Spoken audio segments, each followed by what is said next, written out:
नमस्कार दोस्तों, स्वागत है आपका। आज हम बात करने वाले हैं कि हमारे पहले जन्म की घटनाएं या फिर पहले जन्म की जो यादें हैं वो हमें इस जन्म में क्यों याद नहीं रहती। तो ये जो विषय है दोस्तों, ऐसे विषय मैं फ़िलहाल लाने की आपको कोशिश करूँगा। बस इसके पहले मैं आपको एक बात कहना चाहता हूँ, और वो बात ये है कि जो भी मैं आपको कह रहा हूँ उसमें हो सकता है कि आत्मलोक के जो नियम हैं उसमें बहुत सारी बातें हमें जायज़ ना लगे, हमें नाइंसाफ़ी वाली लग सकती है। लेकिन मेरा काम है आपको बताना। मुझे खुद भी जब इन सारी चीज़ों को जाना है अपने तकरीबन मैंने 8-9 साल इस पर जो पढ़ाई की उस पर, तो उस मुझे भी बहुत सारी चीज़ें नाइंसाफ़ी वाली ही लगी। ऐसा लगा कि ये तो नाइंसाफ़ी है किसी इंसान पर। लेकिन उसको नियम को दोस्तों उसको नियम के साथ चलना, उसको नियम को उसको लेकर चलना, ये हमारा कर्तव्य है। और हम यहाँ पे कुछ नहीं कर सकते। जैसे मैंने आपको पहले भी कहा है कि अगर कोई खेल है तो उस खेल के जो नियम है उसको लेकर ही हमें खेलना होगा। हम वहाँ पे जाकर ये नहीं कह सकते कि मेरा लाइन के ज़रा पैर बाहर आगे चला गया, तो मैं नो बॉल कैसे पड़ी। तो इस तरीके से हम नहीं कह सकते।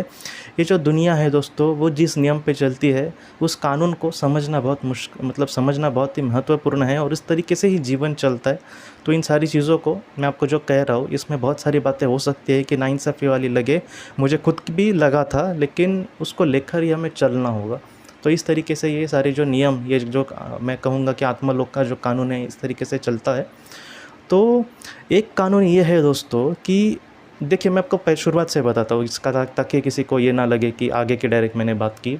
जो हमारे आत्मा है उसको एक महाशक्ति ने निर्माण किया है, उसको हम सर्वशक्तिमान ईश्वर भी कह सकते हैं, जिसने इस दुनिया को, इस कायनात को बनाया, इस विश्व को बनाया। तो उसने ही हमारे आत्मा का निर्माण किया है। तो उस विश्व शक्ति के या फिर उस महाशक्ति के उसके सोच उसकी ये कहती है हमें, उसके जो विचार है वो हमें इसलिए निर्माण किया है कि हम हमारे आत्मा को खुद विकास करें और हम अपना उद्धार करें। और कहीं ना कहीं हमारा जो जन्म होता है वो चौथे लोक में होता है, और चौथे लोक से हम डेवलपमेंट हम जैसे करते हैं उस हिसाब से हम आगे आगे जाएंगे। और एक वक्त ऐसा आ जाएगा जब हम 7वें लोक तक जाएंगे। जब हमारी आत्मा बहुत ही अच्छा अपने आप में विकास करती है तब वो 7वें लोक से परे जाएगी। जब वो 7वें लोक से परे जाएगी तब उसका पृथ्वी से रिश्ता पूरी तरीके से टूट जाएगा। उसका कर्मानुबंध होता है, कर्म का बंधन वो पृथ्वी से अब टूट गया है। इसका ये नहीं कि वो अभी मुक्त हो गई है और वो अकेले कुछ भी कर सकते, इसका मतलब ये नहीं है। वो अगर पृथ्वी पर फिर से आना चाहे तो वो लोक कल्याण के लिए बहुत सारी आत्माएं आती है, तो वो उस तरीके से आ सकती है। तो ऐसे वक्त में अगर कोई आत्मा चौथे लोक पे है तो उसको 7वें लोक तक जाने के लिए बहुत सारे कभी कभी जन्म लेने पड़ते हैं। वो उस पर है, वो किस तरीके से अपने जीवन में आगे बढ़ेगी वो उस पर है। अगर वो बुरी लोग चीज़ों को लेकर अगर आगे बढ़े तो वो निचले स्तर पर जाएगी, उसको बहुत वक्त लगेगा। और ज़्यादातर जो आत्माएं निचले स्तर पर जाती है उनको निचले स्तर से जहाँ पर वो पहले थी वहाँ तक ही आने के लिए बहुत कुछ करना पड़ता है। समझो एक इंसान है, वो पृथ्वी पर आया, उसने बहुत ही बुरे कर्म किए क्योंकि वो माया में अटक गया, तो वो निचले स्तर पर जाएगा। और जहाँ पर वो पहले था वहाँ तक ही आने के लिए उसको हो सकता है कि बहुत सारे जन्म लेने पड़े, 15-20 भी जन्म लेने पड़ सकते हैं उसको, क्योंकि वो लोग कभी कभी अच्छा कुछ करने के लिए आएंगे लेकिन कुछ भी नहीं सीखते और नीचे नीचे ही चले जाते। तो इस तरीके से जो आत्मा का सफ़र है वो इस तरीके से चलता है। लेकिन अभी हम नीचे की बात नहीं करते। अगर कोई आत्मा चौथे लोक पे है तो वहाँ से 7वें लोक में जाने के लिए उसको बहुत सारे जन्म लेने पड़ सकते हैं। कुछ अगर अच्छी आत्माएं हो दोस्तों, तो ऐसी भी आत्माएं हैं जो 50 से 70 जन्मों में ही जिन्होंने 7वें लोक को पार किया है। ऐसी भी आत्माएं हैं। आप सोचिए कि इन जन्मों को उन्होंने कितने अच्छे से जिया होगा। कुछ ऐसे भी आत्माएं हैं जिन्होंने 5-5 हज़ार भी जन्म लिए हैं लेकिन फिर भी अभी वो इतने आगे नहीं गए हैं। तो ये भी फैक्ट है कि जैसे बच्चे होते हैं ना, आपने भी देखे होंगे कि 50 बच्चे क्लास में होते हैं लेकिन सारे ही होशियार नहीं होते। कुछ किसी को 90% मिलते हैं, किसी को 35 मिलते हैं, किसी को 50, किसी को 60। एक इंसान किस तरीके से इन सारी चीज़ों को ग्रहण करेगा, इन सारी चीज़ों में जिएगा, इस तरीके से ये सारी चीज़ें निर्भर है। लेकिन स्कूल की पढ़ाई जो है इसमें यह होता है कि जो होशियार बच्चा है वो अच्छा ही होगा, ऐसा हम नहीं कह सकते। लेकिन पृथ्वी पर या फिर 7वें लोक की जो आत्माएं होंगी वो अच्छी ही होंगी। वो ऐसा नहीं है कि उसमें कोई एक चीज़ अच्छी है इस वजह से वो आगे गई, नहीं। वो छोटी आत्माओं को भी कभी भी नहीं दिखाएगी कि मैं तुमसे बड़ी हूँ। तो बड़े आत्माओं का ये ये पहचान है। तो क्या होता है कि चौथे लोक से 7वें लोक का जाना ये हर एक आत्मा का मकसद है। तो इस वजह से वो पृथ्वी पर आएगी और बार बार वो जन्म लेगी। मतलब वो समझो अभी इस दुनिया में आई है, बहुत अच्छे से काम किया उसने, अब वो चौथे लोक के बहुत ही आखिरी स्तर पर है, बाद में फिर से वो जन्म लेगी, उसमें भी उसने अच्छे काम किए तो पहले 5वें स्तर पर हो जाएगी। तो इस तरीके से उसका उद्धार होते जाएगा। लेकिन इसमें ईश्वर ने ये जो है जैसे कि कंसेप्ट है कि जैसे हम फिर से जन्म लेते हैं तो उसकी यादें क्यों नहीं रहती।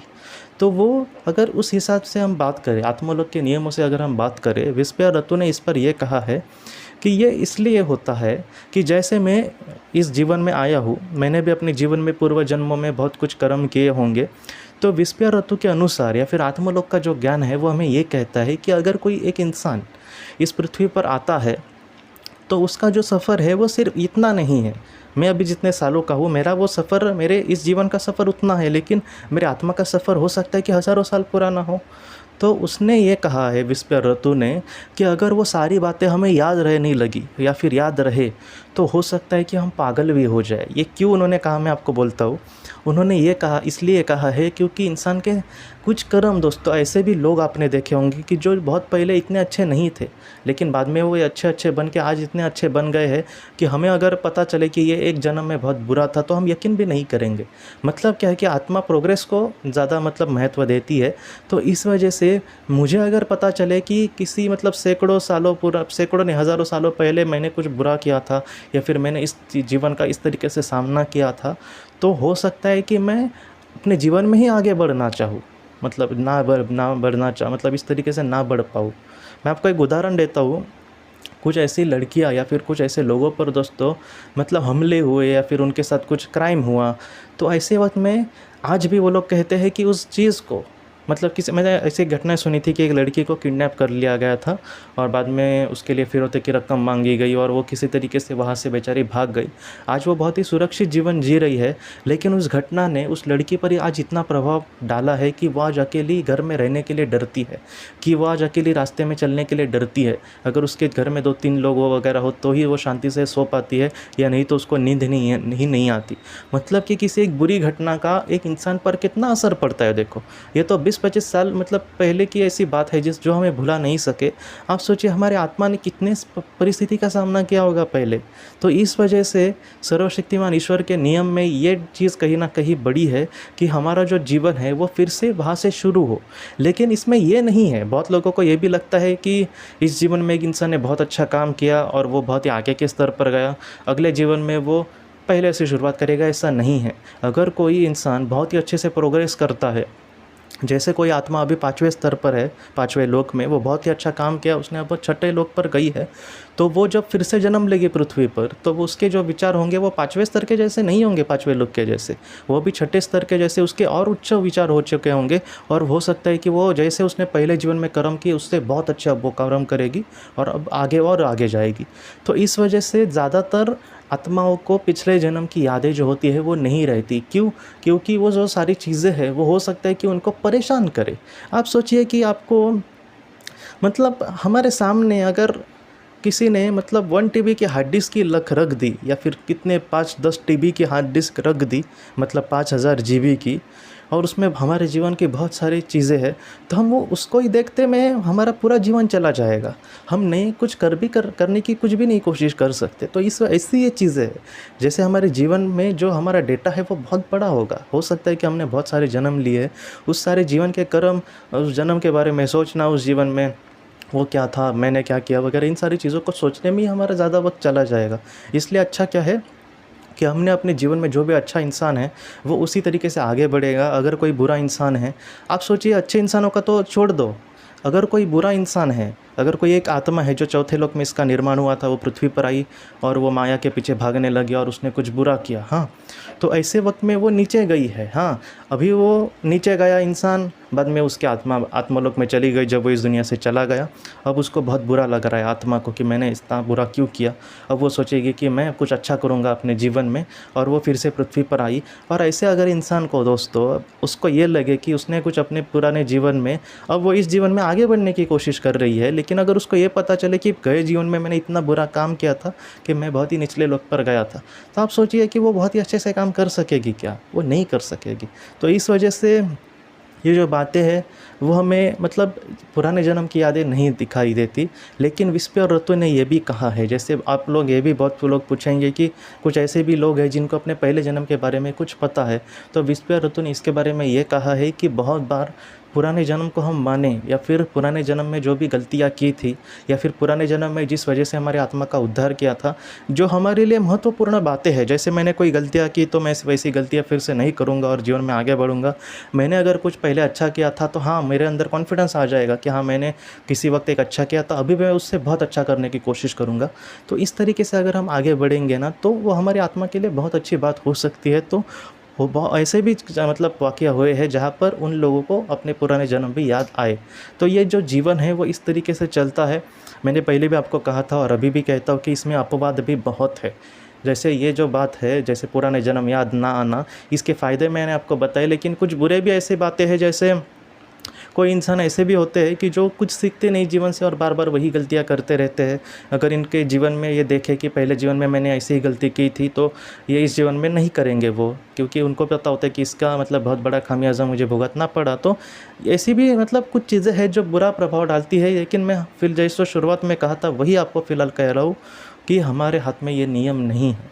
तो इसलिए मैं आपको कह रहा हूँ कि जैसे मैं हमेशा आपको कहता हूँ, और ईश्वर ने भी मतलब भगवद गीता में भी यही कहा है, मैंने वहाँ से ही देखा है कि अच्छे चीज़ों का ग्रहण करना सीखो दोस्तों। सच में कोई इंसान कितना भी गिरा हुआ हो, कोई इंसान के कितने भी बुरे विचार हो, लेकिन उसके सामने अगर उसको कोई समझा रहा है, उसके सामने अगर कोई अच्छा सत्संग चल रहा है, अच्छे विचार कहने वाला कोई इंसान है, या फिर उसने कुछ अच्छा कुछ देखा, तो उससे सीखना हमें महत्वपूर्ण है।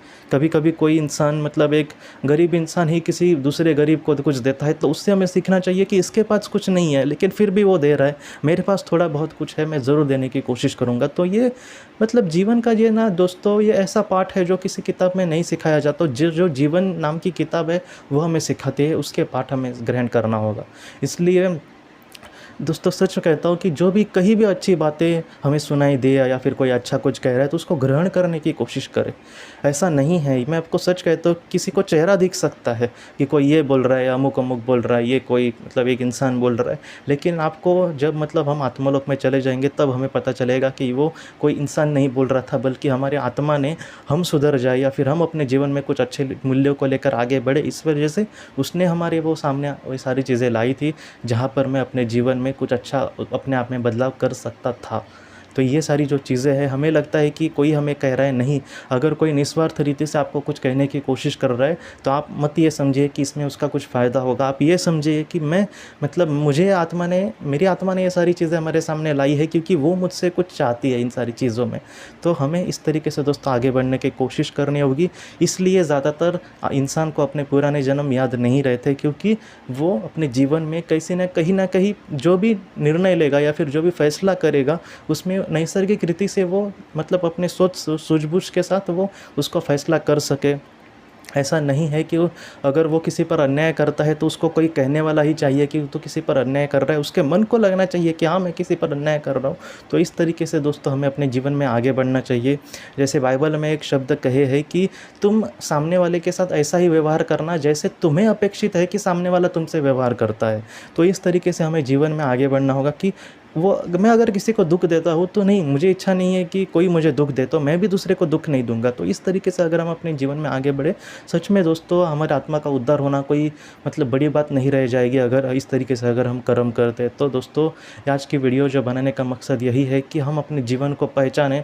जो भी हमारे मन में सवाल आते हैं, मैं जितना हो सके आगे भी इसका जवाब उसका ज़रूर आपको देने की कोशिश करूँगा। लेकिन आप प्लीज़ मतलब हार मत मानना, जो भी जीवन है इसका जैसे है उसको स्वीकार करो और इसमें आगे बढ़ो। सच में इन सारी चीज़ों में आप इतना अच्छा कर सकते हैं जिससे आप अपने जीवन का सिर्फ सार्थक नहीं करेंगे, बल्कि आपको देखकर लोग भी आपसे बहुत कुछ सीखेंगे, लोग आपको अपना रोल मॉडल समझने लगेंगे। इतना भी आप सच में जीवन में कुछ कर सकते हैं, बस इच्छा शक्ति होनी चाहिए। हिम्मत मत हारिए, सब कुछ ठीक होगा दोस्तों।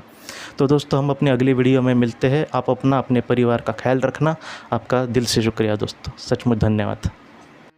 ज़िंदगी की रोशनी ये एक कंसल्टेंसी है जो ऐसे लोगों को मदद करने की कोशिश करती है जिन्होंने किसी अपने को खोया है या फिर जो लोग अपने जीवन में बहुत ही ज़्यादा दुखी है। जो लोग इस संस्था के साथ जुड़ते हैं उनको इस विषय की किताबें और जानकारी भेजी जाएगी। इसके साथ साथ जो लोग पास्ट लाइफ रिग्रेशन थेरेपिस्ट के पास नहीं जा सकते, अगर वो घर पे अभ्यास कर सके, इस वजह से उनको पास्ट लाइफ रिग्रेशन की ऑडियोज़ भी भेजी जाएगी। और इसके साथ साथ ध्यान में एकाग्रता बढ़ाने के लिए कुल मिलाकर 5 ऑडियोज़ भी उनको भेजी जाएंगी। तो जो लोग इस संस्था के साथ जुड़ते हैं उनको यह सारी चीज़ें उनके ईमेल पर या फिर व्हाट्सएप पर भेजी जाएंगी। अगर आपको इस संस्था के साथ जुड़ना है तो कृपया इस नंबर पे व्हाट्सएप करें।